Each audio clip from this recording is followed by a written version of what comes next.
Nothing like having high value, expensive firearms that you're concerned about in a case that gets wet. Now, we're here at a creek in Oregon in December. It's a little chilly. Tia's sticking her chances with her waterproof boots. But wanted to test out this Vulcan bag. We can go flip it over and get the other side on it. Oh, it definitely floats, doesn't it? That's good. Is that floating? Yeah, that's what I'm holding on to.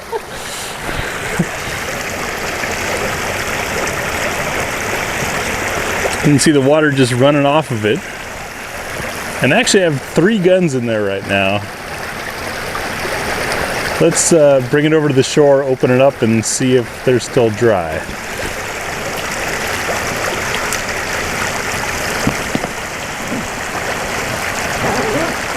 Zipper certainly smells.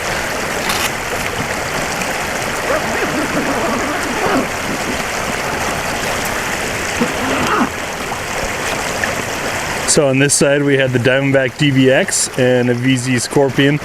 We were just tucking guns to get things out here. And then there's the Genesis Arms Gen 12. Do we see any water? There is a little bit of water here, but it could have been from when I unzipped.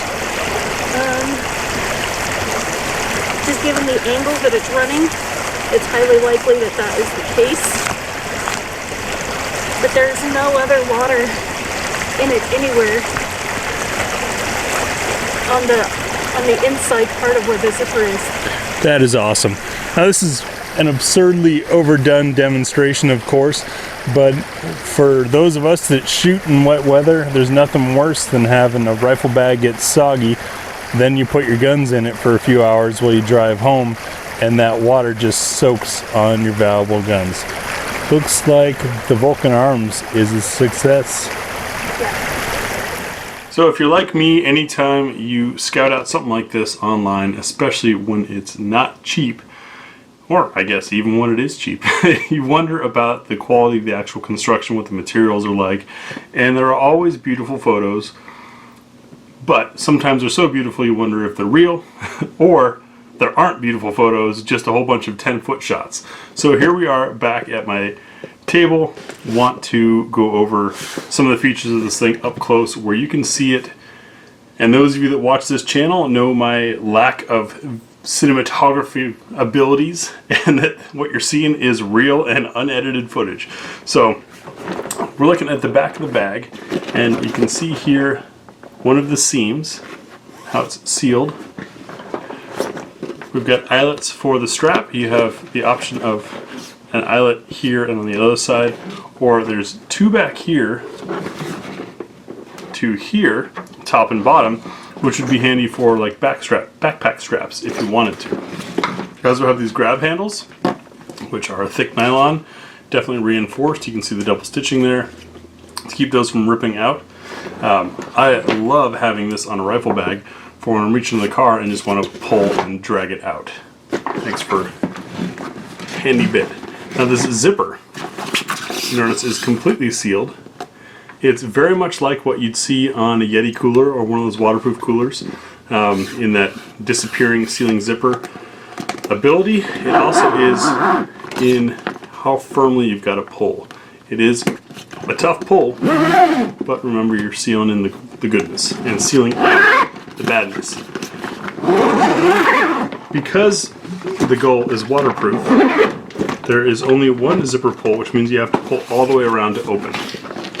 That I don't particularly care for, but I understand why it's that way, and you can't have both, right? If there were 2 zippers pulling, that seal between those 2 zippers may not be perfect, so no guarantees there. The front is mollied, and I appreciate that it came without anything on here. As handy as pouches on the front of a rifle bag can be, that's only if you've only got a couple rifle bags. Once you have a few rifles in the car loaded up, playing Jenga with those things and having those big pouches snag on things as you're trying to pull something in and out really frustrates me. So I'm okay with the slick slide. I appreciate that this is very low profile. It's not going to snag on things. Now inside the bag we have a padded divider. It's got some thickness to it, and Like many other rifle bags, you have these Velcro retentions. Sure, they're a little out of shot. Sorry about that. My desk isn't really made up for this. And then your keepers on the end here for tucking muzzle and buttstock into each end. On the other side of the divider, it duplicates itself, which really shocks me.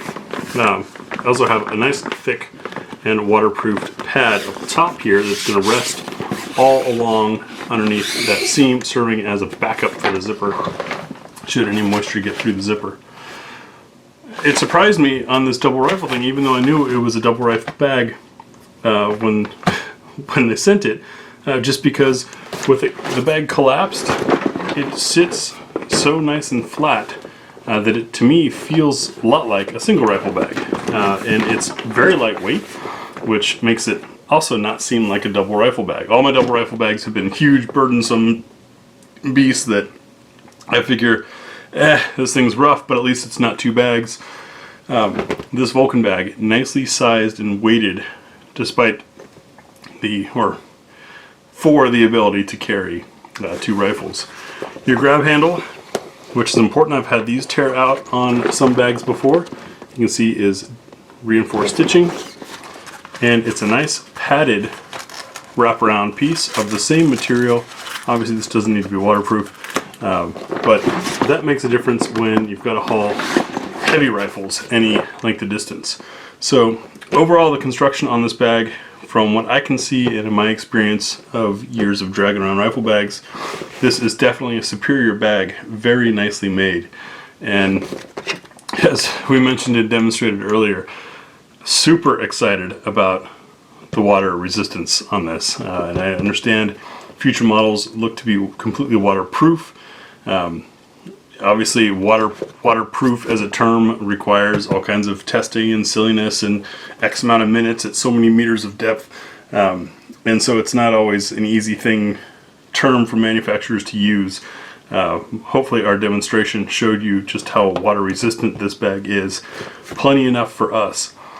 Man, it's a bummer when we drive way out in the woods. It's an hour and a half each way to get to one of our shooting spots, and it's Oregon, so it's typically raining, and pull stuff out of the car. Everything piles into the car just fine, but you got to pull things out throughout the day while you're shooting, and stuff gets set beside the car, and so the bags get wet.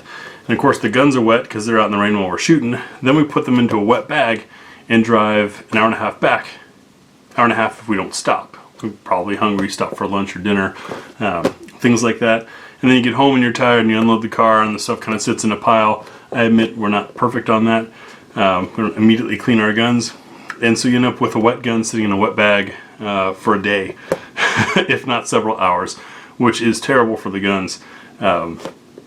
This at least means that when our guns are dry-ish, you know, setting on a table under cover in between shots, we wipe it down, throw it in this bag. It's not going to be getting soaking wet, and that if this bag is leaning up against the side of the car for a few hours while we shoot other things, I can open it up and still have a dry gun inside, or a dry place to put my gun. So hats off to Vulcan. I don't know why this hasn't been done before. They certainly aren't inexpensive, but considering it's essentially the same materials and technology that you'd see like on a Yeti cooler or any of those, the stuff's not cheap. Even when it's made overseas, the materials themselves still cost a lot, and working with it is tough. I can't imagine what the needles look like to be able to sew through this stuff, because it is heavy duty. I don't know if anybody out there has played around with sewing machines, but the heavier the cloth gets, the more wear and tear on your needles and on your machine, and the tougher it gets to make. So not an easy bag to make, but certainly designed for performance. And though it's not inexpensive, neither are the guns that I'd be putting in it. So I look at it as sort of a form of insurance. That's the Vulcan Arms rifle bag. I hope you guys appreciate it. If you have any questions about it, hit us up in the comments. I'm sure they will monitor this video. We of course don't link. This is not an affiliate deal. This is not a paid deal. We're just checking out some stuff, hoping to have a better shooting time for ourselves and for you all.